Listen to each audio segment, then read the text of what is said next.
Marcos Jr. hindi palalampasin ang mga pahayag ni Vice President Sara Duterte laban sa kanya.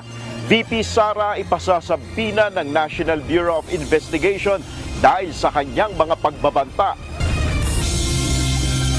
House Speaker Martin Romualdez itinanggi ang mga paratang ni Vice President Sara Duterte na sinisira umano ang pangalan niya para lamang sa kanyang ambisyon sa politika. Detention period kay Office of the Vice President Chief of Staff Attorney Zuleika Lopez pinalawig sa 10 araw ng House Committee on Good Government and Public Accountability. Posibleng paglabag ng mga pulis sa insidente ng paglilipat kay Attorney Lopez sa Veterans Memorial Medical Center, inaalam na ng Philippine National Police.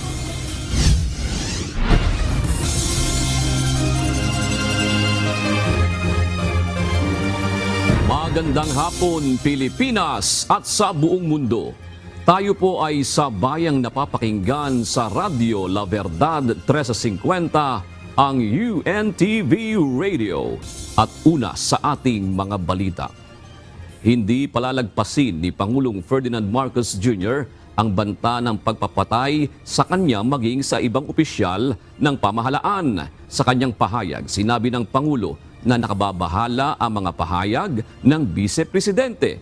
Tiniyak din ito na mananaig pa rin ang batas sino man ang tamaan nito. Ito ang balita ni Nel Maribuhok. Kung ganun na lang kadali ang pagplano sa pagpatay ng isang presidente, paano pa kaya ang mga pangkaraniwan na mamamayan? Yung ganyang kriminal na pagtatangka ay hindi dapat pinapalampas. Yan ay aking papalagan. Nababahala si Pangulong Ferdinand Marcos Jr. sa kanyang mga narinig nitong mga nakaraang araw. Kasama na rito ang mga hindi magandang pananalita at pagbabanta ng planong pagpapapatay. Hindi binanggit ni Pangulong Marcos ang pangalan ni Vice President Sara Duterte. Ngunit kamakailan lamang sinabi ni VP Sara na may kinausap na siyang papatay kay PBBM sa First Lady at House Speaker kung siya ay mapapatay. Ayon kay Pangulong Marcos, hindi niya papalagpasin ang mga ganitong pagbabanta. Ayon kay PBBM, dapat sagutin na lamang ng mga sangkot na personalidad ang mga katanungan sa isinasagawang investigasyon ng Kongreso. Ang tinutukoy rito ng Pangulo ay ang pagdinig ukol sa budget ng Office of the Vice President. Hindi na sanang hahantong sa ganitong drama kung sasagutin lamang ang mga lehitimong katanungan sa Senado at sa House of Representatives. Ang katotohanan ay hindi dapat itokhang. Tapos na sana ang usapang ito kung tutuparin lamang ang sinumpaang panata na bilang lingkod bayan ay magsabi ng totoo at hindi hahadlangan. Imbis na diretsahang sagot, nililihis pa sa kwentong chicheria. Ipinagtanggol rin ni PBBM ang ginagawang mga pagdinig ng mababa at mataas na kapulungan ng Kongreso. 12 taon din ako nanungkulan sa magkaparehong kamara ng Kongreso. Batid ko ang kapangyarihan iginawad sa kanila ng taong bayan at ng ating konstitusyon. Dahil dito, iginagalang ko ang kanilang gawain bilang isang independenteng sangay ng ating republika. Kahit ang buong executive branch, lahat ng mga ahensya ay hindi nakakaligtas at parating sumasailalim sa kanilang masusing pagsusuri. Ayon kay Pangulong Marcos, ginagawa niya ang kanyang trabaho bilang pinuno ng bansa at sa kabila nito, kailangan anyang manaig pa rin ang batas. Sa kabila ng mga pambabatikos, nakatuon ang aking pansin sa pamamahala. Ngunit, hindi natin ikokompromiso ang rule of law. Kailangan manaig ang batas sa anumang sitwasyon, sino man ang tamaan. Kaya hindi ko hahayaan magtagumpay ang hangarin ng iba na hatakin ang buong bansa sa burak ng politika. Nel Maribuhok, UNTV News and Rescue, Diyos ang aming sandigan, serbisyo publiko ang aming pinahalagahan. Patong-patong na kaso ang tinitingnan ng Department of Justice na maaaring isampa laban kay Vice President Sara Duterte dahil sa kanyang umano'y pagbabanta sa buhay nila Pangulong Ferdinand Marcos Jr., First Lady Liza Marcos at House Speaker Martin Romualdez. Dodoblihin naman ng Presidential Security Command o PSC ang seguridad sa Pangulo. Ito ang balita ni Nel Maribuhok, live. Magandang hapon, Nel. Nasaan na ba ang Department of Justice sa kanilang pag-iimbestiga sa kill remark ni Vice President Duterte at may natukoy na ba sila kung sino ang nakausap ni VP Sara na assassin? Yes, Jun, magandang hapon. Maglalabas ng subpoena ang National Bureau of Investigation para kay Vice President Sara Duterte para pagpaliwanagin sa kanyang sinabi na umunoy pagpapapatay kay Pangulong Ferdinand Marcos Jr. sa First Lady at maging sa House Speaker. Posibleng ngayong araw mailabas na ang subpoena para kay Vice President Sara Duterte kaugnay ng kanilang ginagawang investigasyon sa kill remark ng pangalawang Pangulo. Ayon kay NBI Director Jaime Santiago, bibigyan nila ng 5 araw ang Vice Presidente para magtungo sa kanilang tanggapan. We are giving her chance, due process, to answer yung ibinibintang sa kanya. No, this is by way of subpoena, and we will ask her to appear before our office within 5 days from today. Matibay na ebidensya para sa NBI ang video mismo ni VP Sara na umano'y nagbabanta sa buhay ng Pangulo. Matibay pong ebidensya yun dahil napatunayan po namin yun ay authentic, talaga pong nangyari at na-preserve na po namin sa Facebook app. Ayon sa Department of Justice, itinuturing nila na seryosong banta ito sa buhay ni PBBM kaya naman posibleng maharap sa patong-patong na reklamo ang Vice Presidente dahil sa kanyang mga pahayag. The premeditated plot to assassinate the president as declared by the self-confessed mastermind will now face legal consequences. Ilan sa ikinokonsidera ng DOJ na isasampang reklamo ay sedition at grave threats.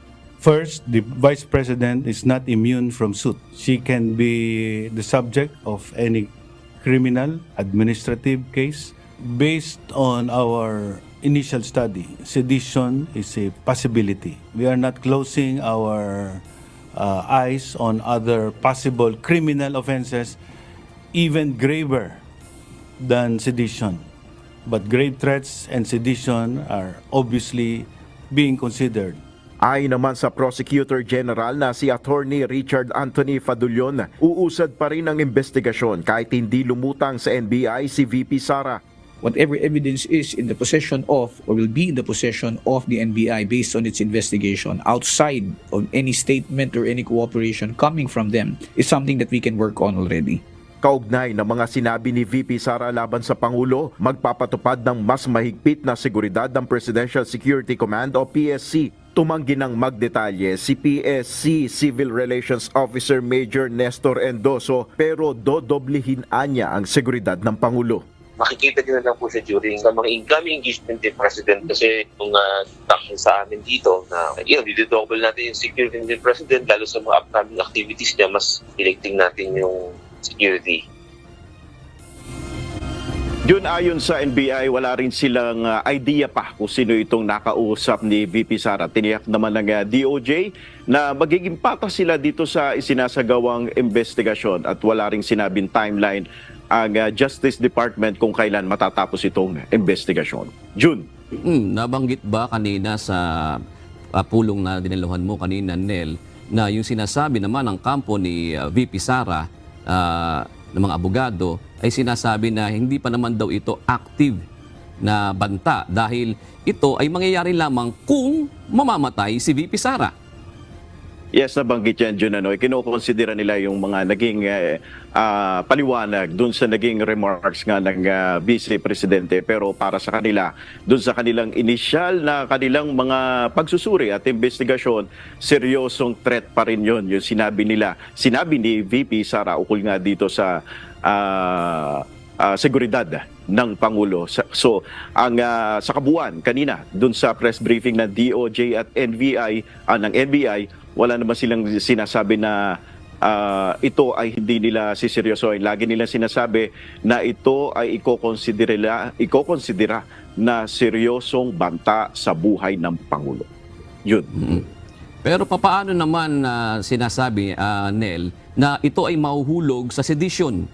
itong banta na ito na sinasabi nila?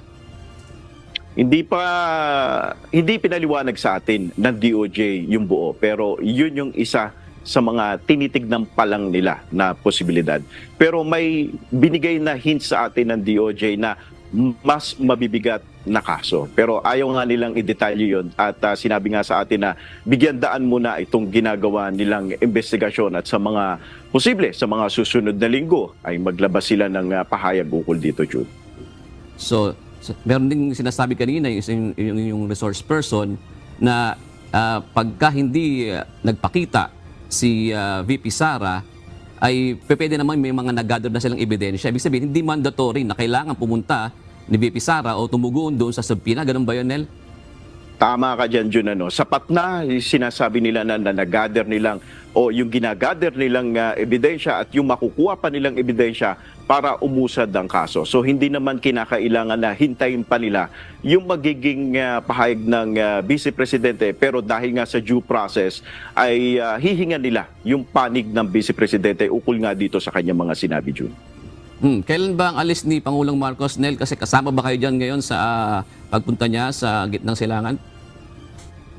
Jun, ngayong araw, hindi lang natin maaring ibigay yung eksaktong oras, pero ngayong araw ang alis ni Pangulong Marcos papuntang United Arab Emirates at magiging limitado lamang yung kanyang mga magiging kasama at ito ay isang araw lang na working visit dyan sa UAE. At hindi na nga rin magbibigay na yung pre-departure speech na lagi niyang ginagawa, traditional, na kapag siya umaalis ay nagbibigay siya ng pre-departure speech. At magiging maliit lamang yung delegasyon ng Pangulo at hindi na nga nagsama ng media delegation, Jun. Ibig sabihin, may sinasabi ka na hindi naka-indicate ngayon kung anong oras. Kasama ba yan sa security ngayon, Nel? Hindi naman, wala naman sinabi, pero yun ay protocol na sinusunod natin dito sa Malacanang na kapag may schedule ang Pangulo ay hindi natin maaari pang i-broadcast yun, detalye yun hanggat hindi pa nangyayari. Yun ay standard protocol na sinusunod natin ng Malacanang Press Corps dito sa Palasyo, Jun. Maraming salamat, Nel Maribohok, nag-uulat ng live mula sa Palasyo ng Malacanang. Sinimulan na ng Philippine National Police Criminal Investigation and Detection Group ang investigasyon sa mga naging pahayag ni Vice President Sara Duterte laban kina President Ferdinand Marcos Jr., First Lady Liza Araneta Marcos at House Speaker Martin Romualdez noong weekend. Ayon kay CIDG Director Police Brigadier General Nicolas Torre III, sentro ng kanilang investigasyon ay kung totoong mayroong kinausap ang pangalawang Pangulo upang patayin ang mga nasabing opisyal kapag may nangyaring masama sa kanya. Ito ang balita ni Leia Ilagan. We will be determining the facts of the case. We will be establishing what transpired. We will make a chronological events of this. We will make the complete records of this. And then after that, we'll analyze and discuss these facts of the case. Nangangalap na ng mga impormasyon ng Philippine National Police Criminal Investigation and Detection Group sa mga naging pahayag ni Vice President Sara Duterte laban kina President Ferdinand Marcos Jr., First Lady Liza Araneta Marcos at House Speaker Martin Romualdez noong weekend. Ayon kay CIDG Director, Police Brigadier General Nicolas Torre III, kabilang dito ang chronological of events o ang pagkakasunod-sunod na mga pangyayari. Nilinaw din ito na hindi ang pangalawang Pangulo ang kanilang iimbestigahan, kundi ang naturang insidente. Ang instruction is to investigate the incidents. Okay? Hindi si Vice ang iniimbestigahan dito. Okay? The investigation is on the incident. So bilang mga investigador, bilang mga PNP, and we are limited to the criminal investigation aspect of this case, sentro ng kanilang investigasyon ay kung totoong may hitman na kinontak ang pangalawang Pangulo o kung figurative speech lamang ito. Yun ang talagang tutok ng PNP. Kasi specifics na yun eh. So nandun tayo sa level na yun. Yun ang talagang abot namin. Kung totoo nga bang may hitman, kung totoong baka naman walang hitman o baka naman yan ay figure of speech na naman. So yun ang ating mga titingnan dyan, and we'll be including all of those and considering those in our investigation. Nilinaw din ng General na investigasyon lamang ang magiging papel nila ukol dito. Kami will just be limited on the investigation. So pag investigation, ang gagawin lang namin, we'll just establish the facts of the case. We will examine this and discuss this vis-a-vis the laws, relevant laws, and then we'll make our conclusions and we'll make our recommendations, and that's it. Tapos kami doon. Sinabi pa ni General Torre na ipapadala nila ang kanilang konklusyon at rekomendasyon sa kung sino man ang magsasampa ng kaso Dito sa puntong ito. And then the investigation report will be forwarded to the proper authorities kung sino ang magpa-file ng case, because this could be a private this could be something that will need a private complainant. This could be something that can be taken up by the other branches of the government. This could be taken up by the Solgen and the other instrumentalities kung saan direksyon nila ipupunta o dadalhin ang investigasyon na ito. Samantala, aalamin din ng PNP kung may naging paglabag sa gagawing paglilipat kay Attorney Lopez sa VMMC, kung saan tinangka ng pulis na isara ang pinto ng ambulansya habang nandoon pa si BP Sara. Well, titignan natin kung nagkaroon ba ng lapses on the part of our officer or during that time mataas ang tensyon.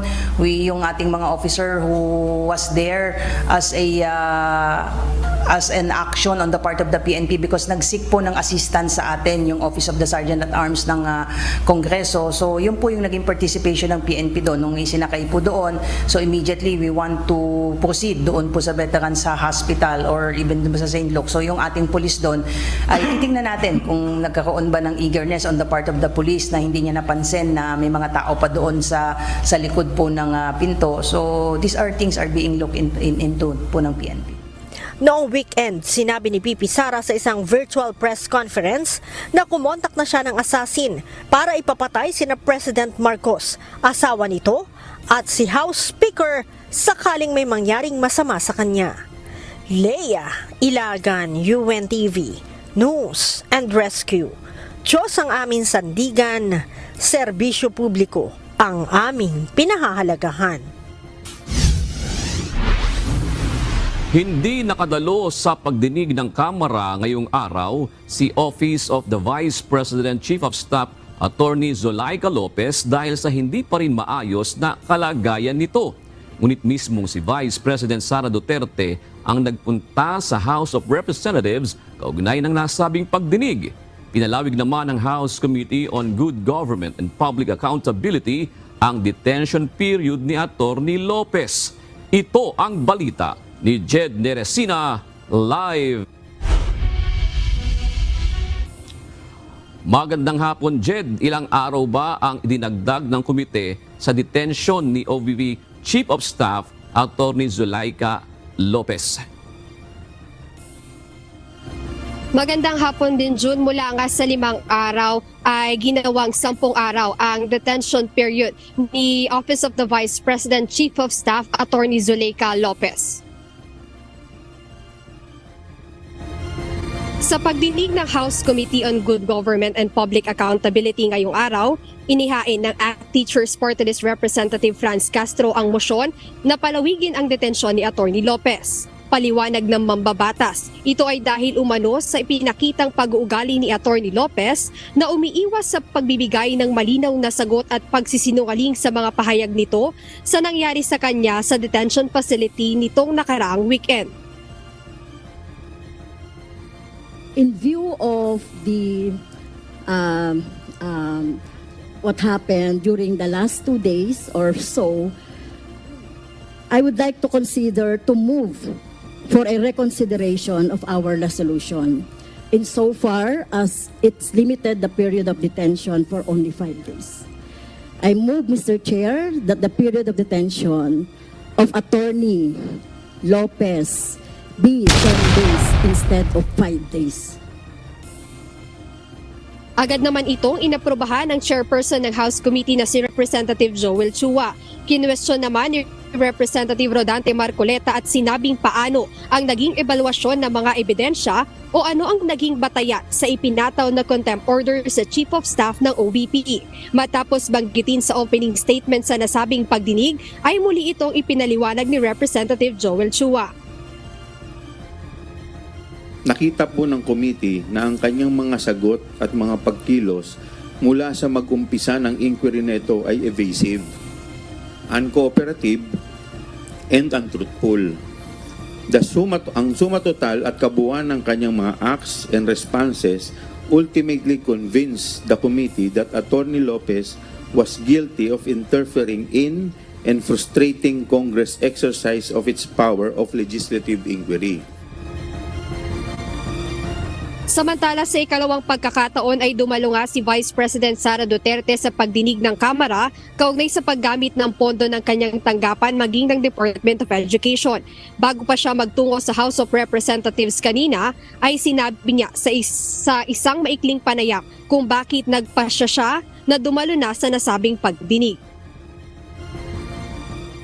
Hinahabol ko yung House hearing dahil kailangan ko samahan sa House hearing yung mga OVP personnel na nandoon. Matatandaang dumalo si VP Duterte sa unang pagdinig ng panel ngunit tumangging mag-take ng oath at hindi na rin siya dumalo sa mga susunod na pagdinig. Ngunit ngayong araw ay nanumpa na siyang magsasabi ng katotohanan sa harap ng House Committee on Good Government sa kanilang investigasyon.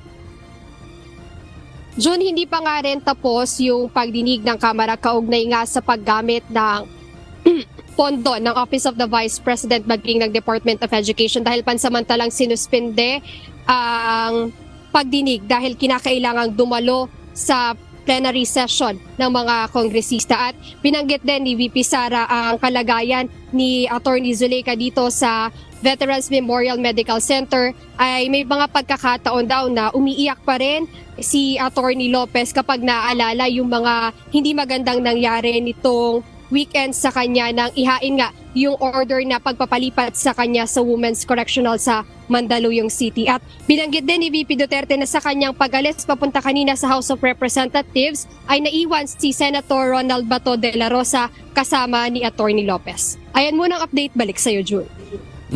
Jed, kung 10 araw sinasabi na extend, lalabas, Sabado pa matatapos yung extension ng contempt ni Attorney Lopez, nagbibigay ba ang ospital ng medical bulletin?